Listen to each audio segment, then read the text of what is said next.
a lot of time in this class doing equations. So these are absolute value equations, which can be pretty easy. But first you got to remember what absolute value is saying. Absolute value is telling you how far away you are from 0 if you ignore the signs. So if I take, for example, the absolute value of 3, I get 3. And if I take the absolute value of -3, I also get 3, because both are, let's call them steps, or 3 steps from 0. In other words, the absolute value is distance. It's a measure of distance. So first of all, that means it's always positive, because the answer is, you know, how far away is 3 from 0? It's 3 away. How far away is -3? It's also 3 away. They're in opposite directions, but you're talking distance. So to solve an absolute value equation, and if you have an x in there, and I'm trying to figure it out, like for this one, x equals 4, absolute value of x equals 4, I can put 4 in there, now it would be 4, or I can put -4 in there. So I have 2 possible answers. 2 possible answers, not because I have anything squared, but 2 possible answers because of the nature of absolute value. You're always going to have 2 things. Okay? So basically, to it's a weird glare, I can't see my light. In order to find the absolute value equal to a number, it's going to split and give you 2 equations to solve. So absolute value of 2x minus 1 equals 5. It splits into 2 versions. 2x minus 1 when you put it in was 5, or 2x minus 1 when you put it in there was a -5. So either it gave you 5 or it gave you -5. If it gives you either one of those, it's going to take the absolute value, and you're going to get positive 5. So this gives me 2x equals 6, x equals 3. One answer. 2x equals -4, x equals -2. Now, I don't have to check these. The only thing you have to check are square roots if you square both sides. But you might just want to check, like any equation, to see if you got it right. You do have an absolute value on your calculator. Okay?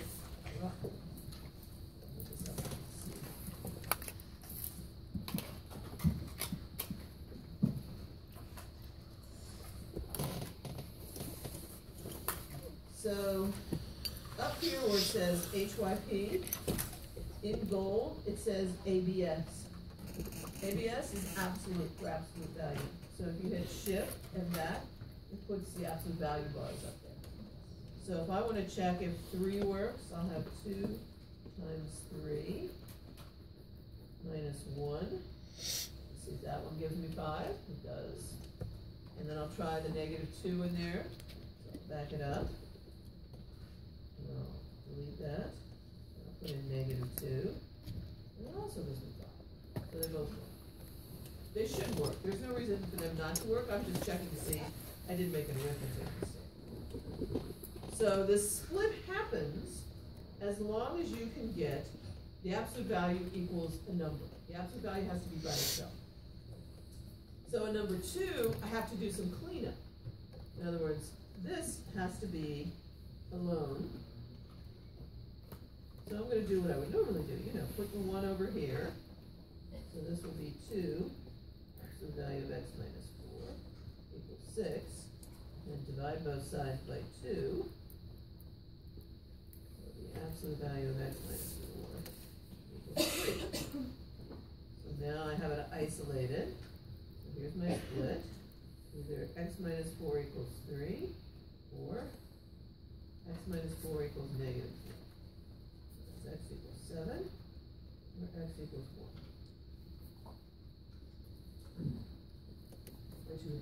And you can check them if you want to. Should be refreshingly easy after the last. Should you always check, or are you always going to be right? Assuming you've done it, Correct. the steps right, those are going to be the right. The only one where you potentially pick up wrong answers, even if you've done every step correctly, is the square root. Okay, so that's why you're checking this. Because all your steps are correct, you've still got an answer that doesn't work. But these, you're only checking like you would any other problem to make sure that you didn't make any mistakes. In other words, I would not check these normally until I finished an exam. You know, you don't want to do a problem, check it, do a problem, check it, do a problem, check it, because you don't want to end up at the end not finishing because you were checking. So, look, fractions. Okay, first of all, it's a number, which means I can actually take the absolute value of that if I wanted to, okay? The x part I can't do anything, but this is, if you want to think of it that way, absolute value of x minus 3 over absolute value of 4 equals 4. And the absolute value of 4 is 4.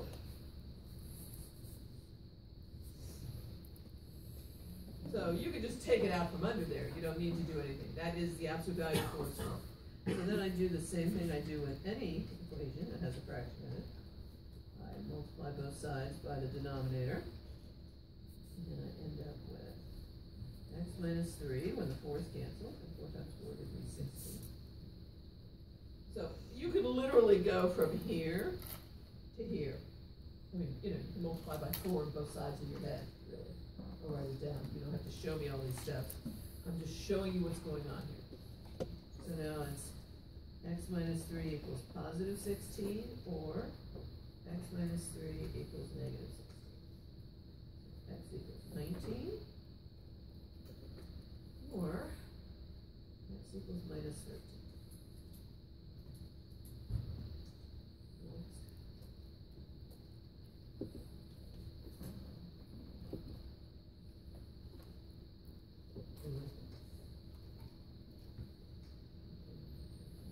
Was that big lecture about taking the test, was it? Oh my God, I'm finally gonna have to go home. Yeah, it's horrible. So, you also have weird answers. Whenever you're solving equations, you have the potential to get answers like no solution, or all real numbers, things like that. Those weird ass answers, okay? This can also happen with absolute value. First of all, absolute value always has to be positive. So if you see the absolute value of something as negative 3, this thing is never negative. So you don't have anything to work here. There's nothing to work out, there's nothing to show. The answer to this is no solution. Okay?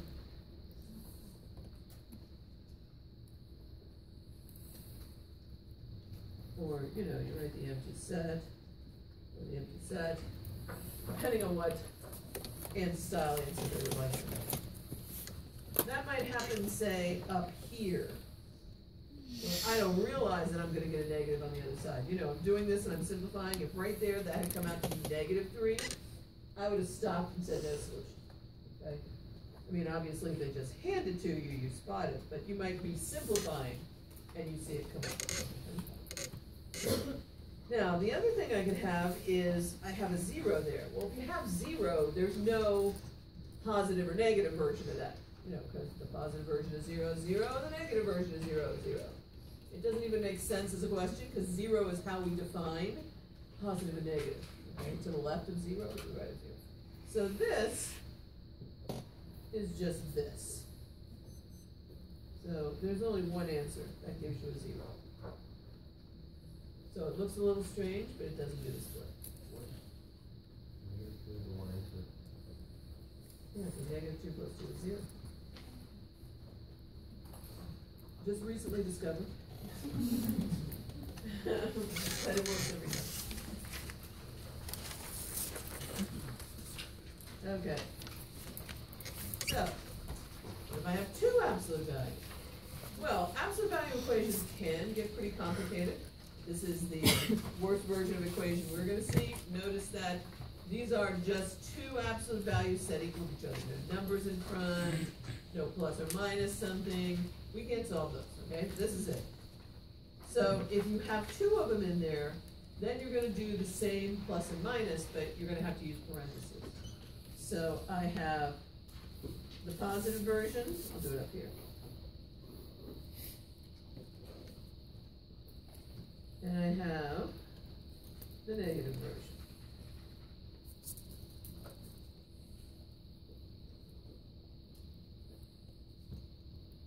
So when I use the negative version, you have to make sure you have parentheses around there. So it's just like with numbers. It's just like you either have the positive thing, the positive number, or you have the negative version of the number. But now I have something a little more than just like a 5. If it were just a 5, this would be 5 and negative 5. If it's x plus 5, it's still the positive one and the negative one, but you need the parentheses because that minus sign is going to distribute into the whole expression. It's not just the lead thing. So I'm still solving two equations. 2x equals 6, x equals 3.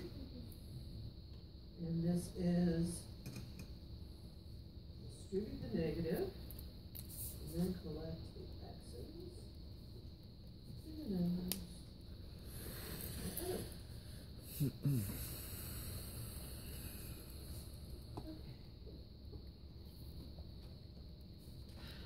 That's easy.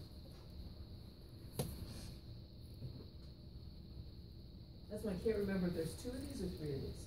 Because we also do inequalities. So I can't remember if I give you an equation, a less than and a greater than, or just a less than and a greater than. Can't remember. But I'll know before I do the outline on Tuesday. Okay. Yes. Did that last question have 2 answers? Yes. 2 answers. Okay, so I have to do both ways to get them. Yes.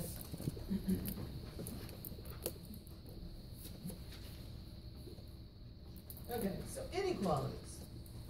So now you have to think about what it means to be less than or greater than something. Okay? So let's look at this. What are we doing here? Let's say instead of having the absolute value, I just had x less than 3. No absolute value. So I would draw a number line. I would draw 3, and then I would start coloring, and I would color it like this. I would shade all those numbers in, okay? You would shade that direction. You know, I would have, 2, 1, negative 1, negative 2, negative 3, just keep going forever. All those numbers, it's an infinitely long list of numbers that are smaller than negative 3. That's what we do. But here's the problem when it's absolute value. When it's absolute value, you're okay with the whole shading thing until you get down here. Okay, I'm okay. I'm going along quite happily. I'm saying, okay. 3, 2, 1, negative 3. But once I go past this, and now I get negative 4, negative 5, when you start taking the absolute value of negative 4, that's 4. Absolute value of negative 5 is 5. Those are not less than 3. So when you put the absolute value bars around them, the numbers that would be bigger than 3 if you ignored the sign are the ones that you have to ignore now. In other words, when you're taking the absolute value of x is less than 3, it's like 3, 2, 1 or 1, 2, 3, and that's it. Okay? It's in between negative 3 and positive 3. Because if you go outside of that, so you're sandwiched in between those two. Outside of that, the numbers, if you strip off the negatives and the positives, they're all bigger than 3. So when you're doing less than, it is in between two values.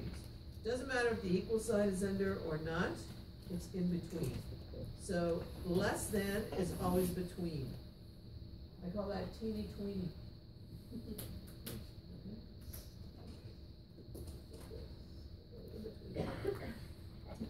So, to solve this, I write a compound inequality. Something you probably lost from your days in a previous math course. So here it is back to haunt you. This is 2x plus 3 is in between 5 and negative 5. No, it doesn't seem like that should be allowed by law, right? 2 sides, are we only allowed to get 1? What the hell? very easy to solve this. You want to isolate the x that's in the middle. So think of it like this. Think of it like, whoops, too enthusiastic.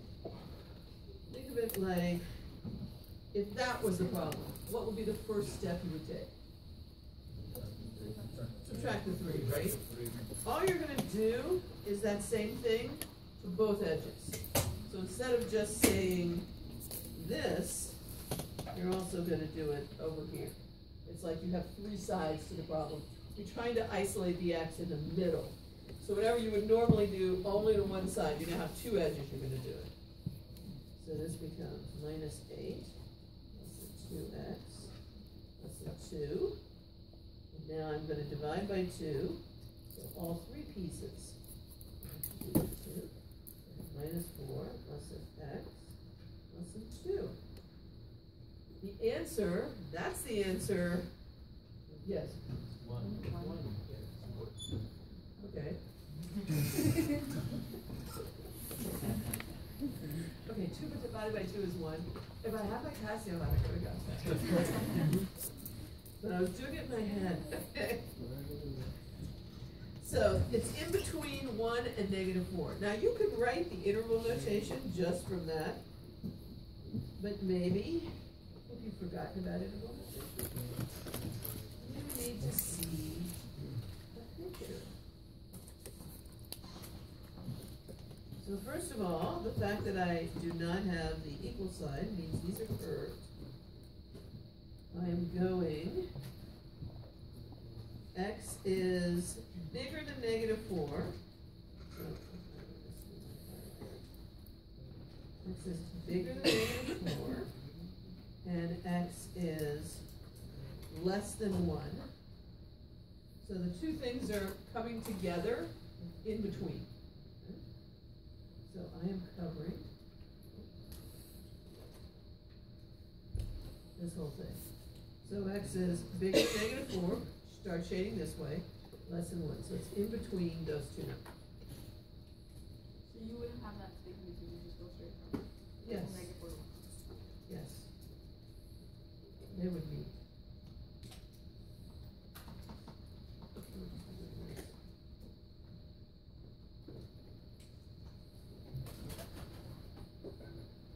And that's my final answer. So here's where you're going to see the problem. This is the only thing you see as an answer.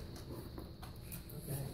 So this is why these problems are a little deadly, especially in the multiple choice sense, because here's the kind of choices you have.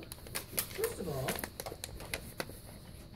you can have the choice where you use the wrong endings. You can have the choice where you sometimes use the wrong ending. You can have the choice of utter confusion.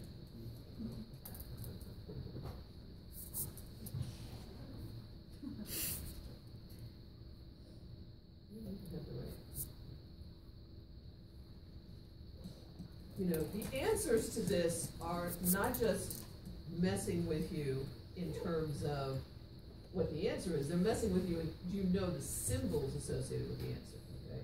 Do you understand when you use a square bracket? Do you understand when you use a curved one? You can do the whole problem right and write it down in the wrong style. Yes? Isn't the bracket supposed to be after the infinity or? No, never have to be infinity. Is it with the numbers? The bracket is for things that have equal signs underneath them. And you never would have a bracket on infinity, because infinity is not actually a number. Go on, Yeah, it just means either go right or go left, depending on if it's positive or negative. Thank you. Okay. Another one. So same deal, you need to get this isolated, just like the previous ones. If it doesn't have like the left sign or the other one, whatever, we don't have the like It's curved. It's curved over. Yes. So this one I already know is going to have the square brackets, the closed brackets. So I have to start by subtracting 2. So now 2x plus 5 is in between 9 and negative 9. And it's less than. So I am going to subtract 5. So that's minus 14. So x less than or equal to 4. And then divide everybody by 2. Oh, shit. I just hit delete all ink. Oh, that's not good. Thank God for that undo key. Okay. That would have been painful. I'd be sitting home tonight redoing this whole thing. Okay, so I'm gonna have minus 7 less than or equal to x less than or equal to 2. So that is 7 to 2. In between. Yes. 11 minus 2. I'm just collecting numbers to the right. You write that in? I'll try to weed you off that college algebra. Yes. Are there brackets in the Casio? Pardon me? Are there brackets on the Casio? No, you can't. Yeah. You can't do this on the calculator. And you wouldn't be able to see the answer on the calculator because it's actually it's a infinite long string of numbers. I will show you later that there are some things we can't do with inequalities on there, but they give the answer like this, not like this. So another handout. Oh, there. So for the number line, we have to shade it in, right? No, you don't have to show me the number line. You could. Or do you just want the bracket? The only thing you're going to see on my test is the brackets. Now, maybe online they might say graph the answer and give me the answer. Okay, so in that case, you would be given, a number line, and you would have to select the right endpoints. Do that. You can create that for yourself if that's how you draw. If that's how you go from this to here. You can go from here to make a picture and then give the answer. Some people just see it. If you do enough of it.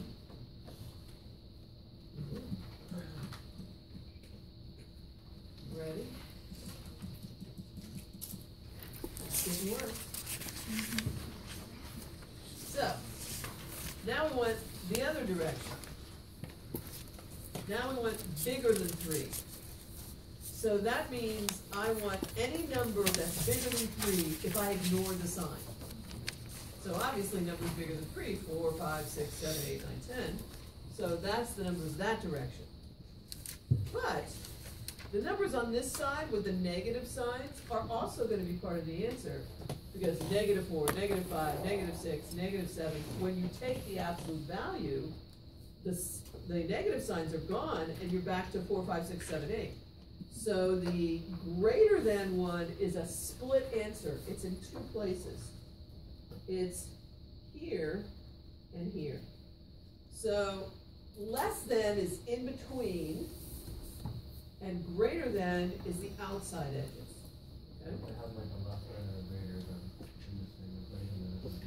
No, you wouldn't. Not us. Okay. So here's how you can remember that. Smaller than small and bigger than big. You want it to be smaller than the small number, that's a -1, and bigger than the big number, that's the positive. So, what I'm looking at. First, get it by itself. Doesn't matter what there, equal sign, less than, greater than, that doesn't matter. You need to have the absolute value alone and afraid, like you on the test. Oh, hell no, I'm not going to do a fraction.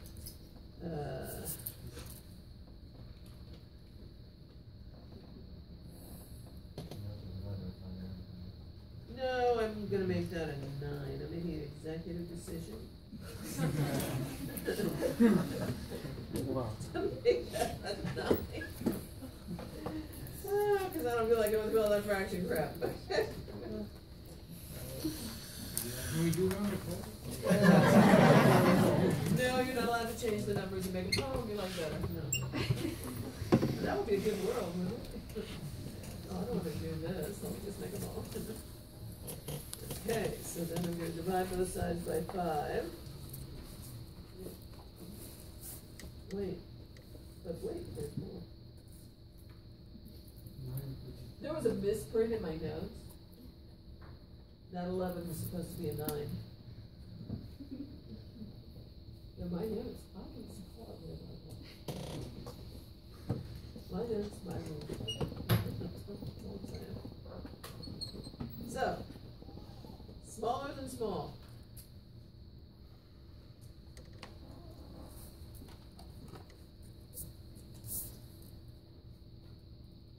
That means 2x minus 3 less than negative 2. Less than the negative, smaller than small. Okay? Smaller than the smaller number. Less than the negative. And bigger than b.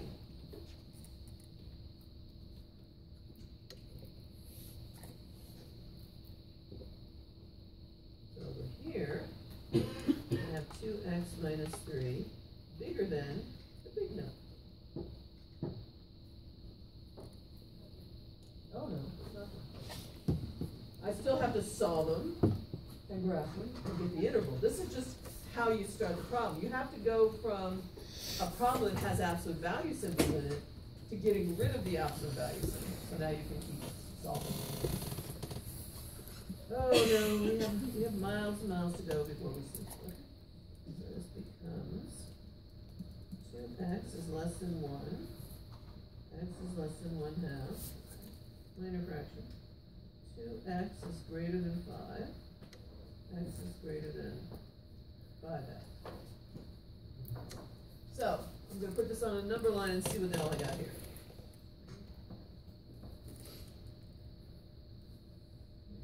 Zero, 1/2, and 5/2. So I have x is less than 1/2. So that's here and here.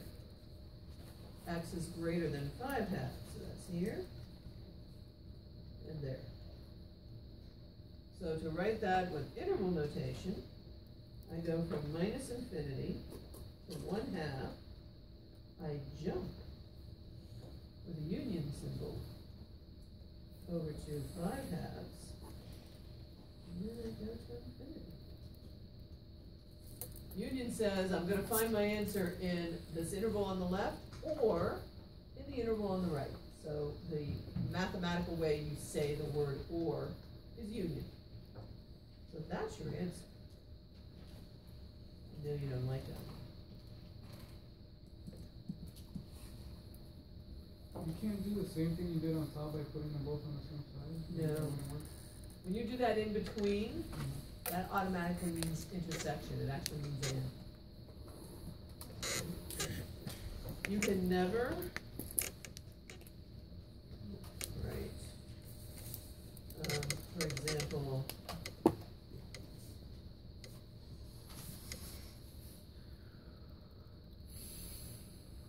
like that. Smaller than -2, bigger than 2. You can write it, but it doesn't mean what you think you mean. That is no solution. Because that's saying there's something that's both smaller than -2 and at the same time bigger than +2. There are no numbers that are both smaller than one and bigger than the other. It's got to be or. And or is always a split. See, you can have a number that is at the same time smaller than 9 and bigger than -9. There's a million numbers that are smaller than 9 and bigger than -9. And is what I'm saying. The two things have to happen together. But these two things, okay, what the hell? It was there, right? Yeah. Okay, I was trying to get freaky, so I'm going to double save you.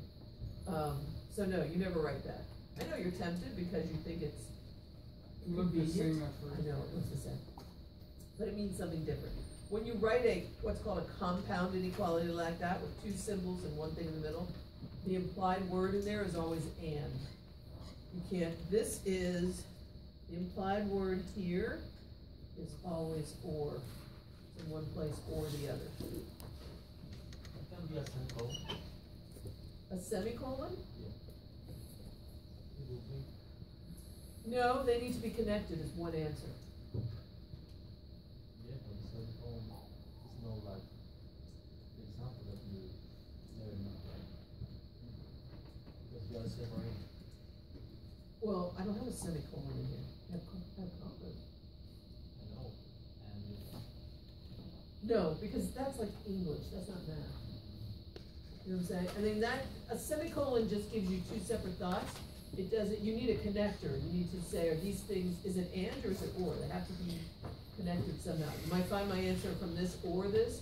Like, let's say, for example, you're solving a quadratic and you give the answer like, x is 2 or x is 3. A lot of times you'll see 2, 3. But that technically is not right. That's a list. You don't know if it's this one and this one. You see what I'm saying? You should be always writing or in between there. But this is a multiple choice test, so you won't have that option. In other words, you'll see, the only answer choices you'll see, it'll look like this. Yes?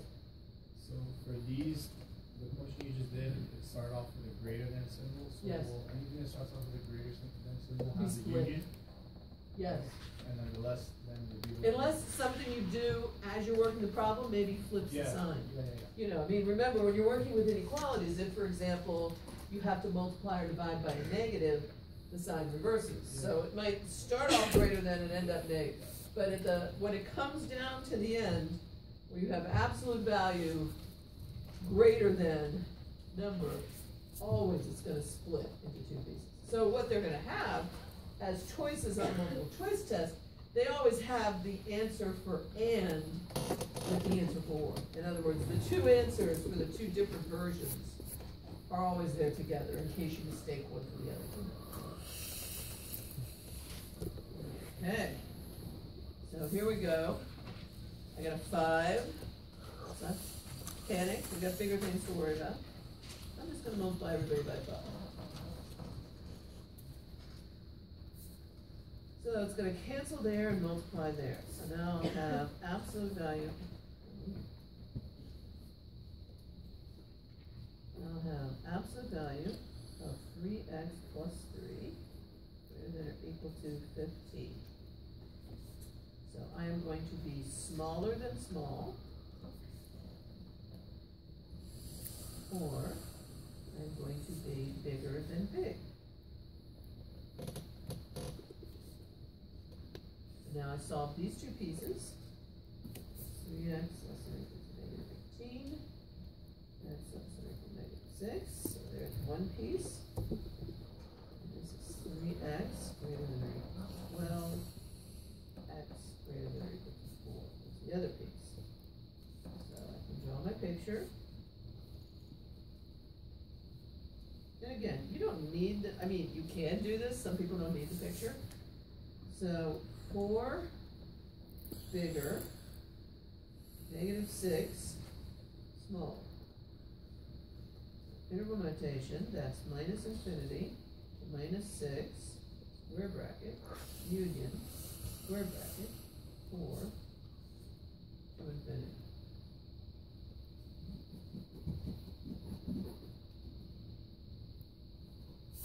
Long weekend. That's all I'm saying. Now, always the tricky ones. Okay. Remember, when you get something happen that you think makes no sense, you can't have answers like no solution or all real numbers, you know, in this our case would be negative infinity to infinity. I mean, those are not wrong answers. Those are legit answers. Not everything has to come out to be what you consider nice. Okay? So, absolute value of x, and this is basically saying, is positive or 0. Okay? Well, that's just like 0 on the other one. Okay, when we did it, remember when it said equals 0? 0 is the only possibility here. There is no positive version or negative version. If this thing is going to equal 0, if 2x plus 1 is going to equal 0, then x has to be negative 1/2. Okay? If then that's telling you that that's what it equals 0. When is 2x plus 1 going to be positive? What number can I plug in and get a positive answer when I take the absolute value? How about 12? How about negative 1,000? How about pi? Any number, right? The absolute value is always positive. I don't have to figure this out. It's either going to be 0, well that's the negative 1/2, or any other number in the entire universe. It doesn't matter what I plug in there. After I take the absolute value, my answer is positive. So this is everybody, all real numbers. You can see that in interval notation or that script R or capital R for all real numbers. Okay. How about that one? What is the absolute value less than negative 4? No.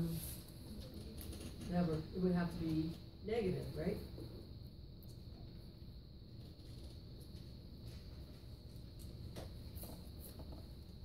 So, the solution, set, whatever it is. Yes? So I would, like, the question like that, would it show the work? No, there's no one. You should be able to look at that